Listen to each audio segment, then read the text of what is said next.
Welcome to a new series called Gear Set Reviews. In this series I'll be taking a look at the gear set and offering my opinions on them. I'll also be grading them on a scale of effectiveness, usefulness, farm difficulty, and niche uses. I'll be talking about uses and potential for both PvP and PvE when applicable. As a quick disclaimer, I'm not an expert and the ideas expressed in this video are my opinions. So without further ado, here we go. So Vengeance Leech is a 3-piece set. The 2-piece bonus adds 1206 maximum health. 3-piece bonus, when you kill an enemy, you heal for 2772 health and restore 2772 magicka and stamina. So this set is what I would call a self-sustain set because it doesn't help anybody other than yourself to sustain. So in other words, to find an application for this set, we'd have to look at what we need sustain for.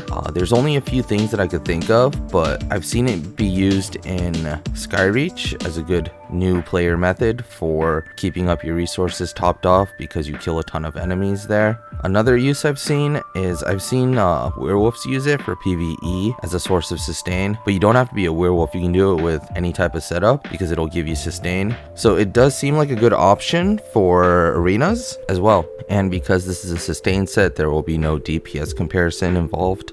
This set is from Cyrodiil. Specifically, it's from Bruma, the vendor from there. This set comes in weapons and jewelry, so no armor associated with it. At the Bruma PvP vendor, you can buy a box for 12k AP and it'll come with one piece. Just a quick tip, your alliance has to control the city for you to be able to access the vendor there. So closing thoughts. So for effectiveness, I gave it 1 star because there are better alternatives and it's really niche to need that kind of sustain.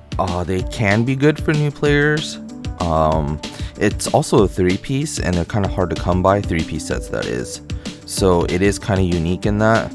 But there's not a lot of content where you do need that kind of sustain, and if you are pushing for that kind of sustain, there are better sets. Obviously they do have a higher requirement to get, so that's why I gave it 1 star for effectiveness. This ties into the usefulness part too. It is useful for beginning content where you don't have access to many sustain sets, especially because this one is really easy to get. Well, easier to get considering they are tradable as well, but because they do cost AP to get, I gave it 2 stars for farm difficulty and cost.